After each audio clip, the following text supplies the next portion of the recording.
നമ്മുടെ പുതിയൊരു വീഡിയോയിലേക്ക് സ്വാഗതം.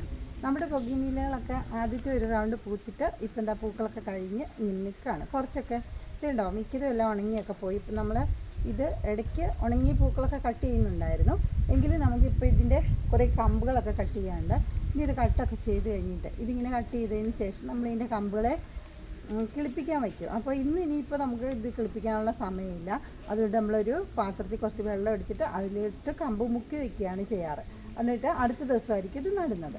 അപ്പോൾ ഇനി നമ്മൾ ഇതിൻ്റെ കമ്പുകളൊക്കെ കുറച്ച് കട്ട് ചെയ്യാൻ പോവാണേ. മഴയായിട്ടും കൂടെ കണ്ടോ, ഇതിലൊക്കെ നിറച്ച് പൂവ് ഉണ്ടാകുന്നുണ്ട് കണ്ടോ. അപ്പോൾ വണ്ടികൾ ഇങ്ങനെ പൊയ്ക്കൊണ്ടിരിക്കുന്നതാണ് ഇത്. അപ്പോൾ നമുക്കിവിടെ റോഡിനോട് ചേർന്നിട്ടാണ് നമ്മൾ ഈ ബൊഗൈൻവില്ലയൊക്കെ വെച്ചേക്കുന്നത്. അതുകൊണ്ട് ഇങ്ങനെ വണ്ടിയുടെയൊക്കെ ബഹളങ്ങളാണ്.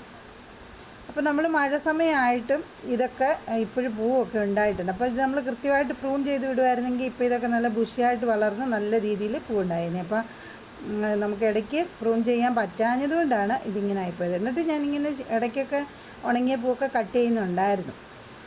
അപ്പോൾ ഇനിയിപ്പോൾ ഇതിന് നല്ല രീതിയിൽ ഇപ്പോൾ ഈ പൂവില്ലാത്ത കമ്പ് മാത്രമേ ഞാൻ കട്ട് ചെയ്യത്തുള്ളൂ കേട്ടോ. ഈ പൂവിനെ ഇങ്ങനെ നിർത്തിക്കൊണ്ട് പൂവെല്ലാം കൂടെ കട്ട് ചെയ്ത് കളയത്തില്ല. ഇതിൽ പൂക്കൾ കുറഞ്ഞിരിക്കുന്ന കമ്പുകളുണ്ടല്ലോ, അതിനെയാണ് കട്ട് ചെയ്യാനായിട്ട് പോകുന്നത്. പിന്നെ ഈ ഉണങ്ങിയ പൂക്കളും ഒക്കെ കട്ട് ചെയ്യും.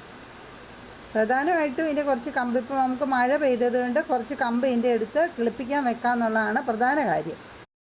അപ്പം നമ്മുടെ ബൊഗൈൻവില്ലകളെല്ലാം നമ്മൾ ഒരു റൗണ്ട് പൂത്തതിന് ശേഷം കുറച്ചൊക്കെ കട്ട് ചെയ്ത് കൊടുത്തിട്ടുണ്ടായിരുന്നു. അതായത് ഈ ഉണങ്ങിയ പൂക്കളൊക്കെ, അപ്പോൾ ഈ ഒരു ചെടിയിലെയൊക്കെ ഉണങ്ങിയ പൂക്കളൊക്കെ നമ്മൾ കട്ട് ചെയ്ത് കൊടുത്തിട്ടുണ്ടായിരുന്നേ. അപ്പോൾ അതിന് ശേഷം വിരിഞ്ഞിരിക്കുന്നതാണ് ഇപ്പോൾ ഈ ഒരു പൂക്കളൊക്കെ തന്നെ. അങ്ങനെ ഉണങ്ങിയ പൂക്കൾ കട്ട് ചെയ്യുമ്പോൾ അങ്ങനെ ഒരു ഗുണമുണ്ട്, പുതിയ പൂക്കളിങ്ങനെ ഉണ്ടായിക്കൊണ്ടേയിരിക്കും. പിന്നെ ഇപ്പോഴൊക്കെ ഈ ഇടയ്ക്ക് പെയ്യുന്ന മഴയൊക്കെ നമ്മുടെ ബൊഗൈൻവില്ലയ്ക്ക് ഒരു ചെറിയ ദോഷമായിട്ട് മാറാറുണ്ട്. കാരണം ഇതിന് നല്ല വെയിലുണ്ടെങ്കിലാണല്ലോ ഇത് നല്ലതായിട്ട് ഫ്ലവർ തരുന്നത്. അപ്പോൾ ഇപ്പോൾ ഇടയ്ക്ക് മഴ പെയ്യുമ്പോൾ കൂടുതൽ ഇലകളൊക്കെ ആകും. ഇപ്പോൾ എന്നും വൈകുന്നേരം മഴയാണ്. അപ്പോൾ ശരിക്കും വേണ്ട രീതിയിലൊന്നും ചെയ്തു കൊടുക്കാനും പറ്റത്തില്ല. അപ്പം ബൊഗൈൻവില്ലകൾക്ക് മാത്രമേ ഉള്ളൂ ഇപ്പം മഴ പെയ്യുന്നത് കൊണ്ട് ഒരു ദോഷമെന്ന് പറയാം. ബാക്കിയുള്ള ചെടികൾക്കൊക്കെ ആവശ്യത്തിനുള്ള വെള്ളമൊക്കെ കിട്ടുന്നത് നല്ലതാണ്. ബൊഗൈൻവില്ലയ്ക്ക് വെള്ളം കൂടിക്കഴിയുമ്പോൾ കൂടുതൽ ഇലകളുണ്ടാകും, അങ്ങനെ ഒരു പ്രശ്നമുണ്ട്. പിന്നെ നമുക്കതാ നമ്മുടെ പൂക്കൾ കഴിഞ്ഞിരിക്കുന്ന ഈ ഒരു കമ്പുകളൊക്കെ കട്ട് ചെയ്യാം. അപ്പോൾ ഇത് കുറച്ചുകൂടി ബുഷിയായിട്ട് നിൽക്കും. ഇപ്പോൾ മഴയായതുകൊണ്ട് തന്നെ ഇത് പെട്ടെന്ന് തന്നെ തളിർത്ത് വളർന്നു അങ്ങ് വലുതായിക്കോളും. അപ്പോൾ ഇതിൻ്റെ ഇങ്ങനെ കമ്പ് കട്ട് ചെയ്യുന്നതനുസരിച്ച് ചെടി നല്ല ബുഷിയായിട്ട് വളരുകയും ചെയ്യും കേട്ടോ. ഇടയ്ക്ക് ഇങ്ങനെ ചെറിയ ചെറിയ രീതിയിൽ പ്രൂൺ ചെയ്ത് കൊടുക്കുന്നത് നല്ലതാണ്, പൂക്കൾ കഴിയുന്ന കമ്പുകളൊക്കെ. അപ്പോൾ ഇനി അടുത്തായിട്ട് നമ്മൾ ചെയ്യാനായിട്ട് പോകുന്നത് ഈ കമ്പുകളെയൊക്കെ കിളിപ്പിക്കണം. നേരത്തെ പറഞ്ഞ പോലെ നമ്മളിനി നാളെയാണ് ഇതൊക്കെ കിളിപ്പിക്കാൻ പോകുന്നത്. അപ്പോൾ ഇനിയിപ്പോൾ നമുക്കിതിനെല്ലാം വളം ഇട്ട് കൊടുക്കണം. അപ്പോൾ ഞാനിവിടെ വളം ഇട്ട് കൊടുക്കാനായിട്ട് എടുത്തിരിക്കുന്നത് എല്ലുപൊടിയും വേപ്പും പിണ്ണാക്കും മാത്രമാണ്. ഇതിനകത്ത് രാസവളങ്ങളൊന്നും തന്നെ നമ്മൾ ചേർത്തിട്ടില്ല, കാരണം മഴയായതുകൊണ്ടാണ്. ഇപ്പോൾ മഴ സമയത്ത് നമുക്ക് കൊടുക്കാൻ പറ്റിയൊരു വളമാണ് എല്ലുപൊടിയും വേപ്പും പിണ്ണാക്കും. ഇപ്പം നമ്മൾ രാസവളം ഇട്ട് കൊടുത്താൽ പെട്ടെന്ന് തന്നെ അത് മഴവെള്ളമായിട്ടങ്ങ് ലയിച്ച് ചേർന്നതങ്ങ് കൂടുതലും ചെടികൾക്ക് കിട്ടാതൊക്കെ പോകും. അതേസമയം എല്ലുപൊടിയും വേപ്പും പിണ്ണാക്കും ആകുമ്പോൾ ഇത് പതുക്കെ മാത്രമേ മണ്ണിൽ ലയിച്ച് ചെടികൾക്ക് കിട്ടത്തുള്ളൂ. അപ്പോൾ അതുകൊണ്ട് മഴയൊക്കെ കഴിയുമ്പോഴത്തേനൊക്കെ ചെടി നല്ല ഉഷാറായിട്ട് അങ്ങ് വളർന്നുള്ളൂ. ഇപ്പോൾ നമ്മൾ എപ്പോഴാണെങ്കിലും ചെടി കട്ട് ചെയ്ത് കഴിയുമ്പോൾ എന്തെങ്കിലും ഒരു വളം കൊടുക്കുന്നത് നല്ലതാണ്. അപ്പോൾ അതുകൊണ്ടാണ് നമ്മൾ ഈ ഒരു സമയത്ത് ഈ ഒരു വളം മാത്രമായിട്ട് ഇട്ട് കൊടുക്കുന്നത്.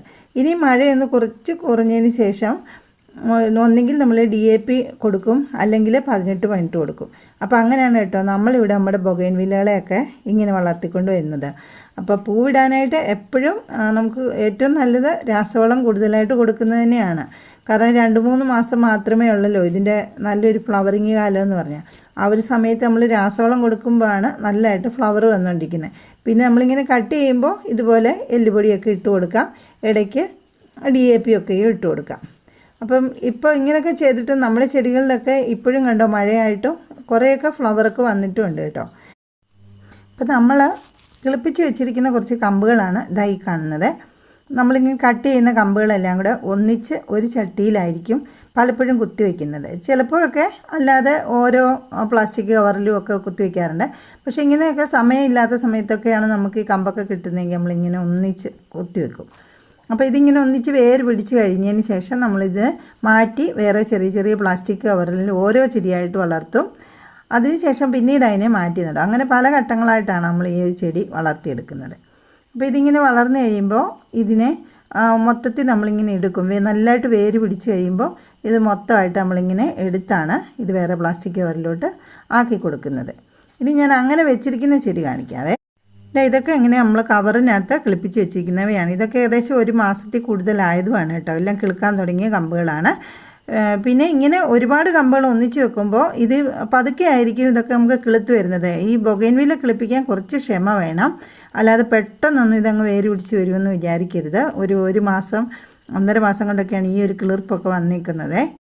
ഈ കമ്പുകൾ ഇങ്ങനെ ഒന്നിച്ച് വെച്ചിട്ട് ഏകദേശം ഒരു 1.5 ആഴ്ചയൊക്കെ ആയിട്ടുള്ളൂ. ഇനി ഇങ്ങനെ വളർന്നിട്ട് ഇനി നമ്മൾ മാറ്റി നടുന്നത് ഇതേപോലെയുള്ള ചട്ടികളിലോട്ടാണ് കേട്ടോ. ഇങ്ങനെ വേര് പിടിച്ച ഇലകളൊക്കെ ആയി കഴിയുമ്പോൾ ഇതുപോലുള്ള ചെറിയ ചട്ടികളിലോട്ട് നമ്മൾ മാറ്റി കൊടുക്കും. പിന്നീടാണ് നമ്മളിതിനെ വലിയ ചട്ടിയിൽ വളമൊക്കെ ആക്കി മാറ്റി കൊടുക്കുന്നത്. അപ്പോൾ നമ്മളെപ്പോഴും ഒരു 3 ഘട്ടമായിട്ടാണ് ഈ ഒരു ചെടിയെ നമ്മൾ കിളിർപ്പിച്ച് വലുതാക്കിയൊക്കെ എടുക്കുന്നത്. അങ്ങനെ അത്യാവശ്യം നല്ല ശ്രദ്ധ കൊടുത്താണ് നമ്മൾ നമ്മുടെ ബൊഗൈൻവില്ലകളെല്ലാം വളർത്തുന്നത്. അപ്പോൾ ഒരൊറ്റ ഒരു ബൊഗൈൻവില്ല ഉണ്ടെങ്കിൽ നമുക്കതിൽ നിന്ന് ഇതുപോലെ ശ്രദ്ധയോടുകൂടി കമ്പുകളൊക്കെ കട്ട് ചെയ്തൊക്കെ പുതിയ ചെടികളൊക്കെ പിടിപ്പിച്ച് ഒരുപാട് ചട്ടികളിൽ ഓരോ ബൊഗൈൻവില്ലയുടെ സീസൺ ആകുമ്പോഴും നിറച്ച പൂക്കളുമായിട്ട് ഇങ്ങനെ ഒരുപാട് ചട്ടികളിൽ നിറച്ച് വയ്ക്കാനായിട്ട് പറ്റും. അപ്പോൾ ബൊഗൈൻവില്ല എത്ര എണ്ണം ഉണ്ടെങ്കിലും നല്ല ഭംഗിയാണ്. ഇപ്പോൾ ഒരേ കളറാണെങ്കിലും അത് ഇങ്ങനെ പല ചട്ടികളിലായി കഴിയുമ്പോൾ നല്ല രസമാണ് കാണാനായിട്ട്. അപ്പോൾ ഈ ഒരു ബൊഗൈൻവില്ലയുടെ സീസൺ എന്ന് പറയുന്നത് എപ്പോഴും നല്ല കളർഫുള്ളായിരിക്കും. ഇപ്പം നമുക്ക് ഓരോ സ്ഥലത്തൊക്കെ പോകുമ്പോഴൊക്കെ കാണാമല്ലോ, ഓരോ സ്ഥലത്ത് നമ്മൾ ശ്രദ്ധിക്കുമ്പോൾ ഇങ്ങനെ ബൊഗൈൻവില്ലകൾ നിറഞ്ഞ് പൂത്ത് നിൽക്കുന്ന ഒരു കാഴ്ച നമുക്ക് എത്ര ആണെങ്കിലും കാണാതെ പോകാനായിട്ട് തോന്നത്തില്ല. അതാണ് ഈ ബൊഗൈൻവില്ലയുടെ ഒരു ഭംഗി എന്ന് പറയുന്നത്. അപ്പോൾ ഇന്നത്തെ വീഡിയോ വൈൻഡപ്പ് ചെയ്യാണ്. കൂട്ടുകാർക്ക് വീഡിയോ ഇഷ്ടമായെങ്കിൽ ലൈക്കും കമൻറ്റും ഒക്കെ ചെയ്യണം. നമ്മുടെ ചാനൽ ഇതുവരെ സബ്സ്ക്രൈബ് ചെയ്യാതെ കാണുന്ന കൂട്ടുകാരൊക്കെ ഒന്ന് സബ്സ്ക്രൈബ് ചെയ്തേക്കണം. അടുത്തുള്ള ബെൽ ബട്ടൺ മറക്കാതെ ക്ലിക്ക് ചെയ്യണം. വീണ്ടും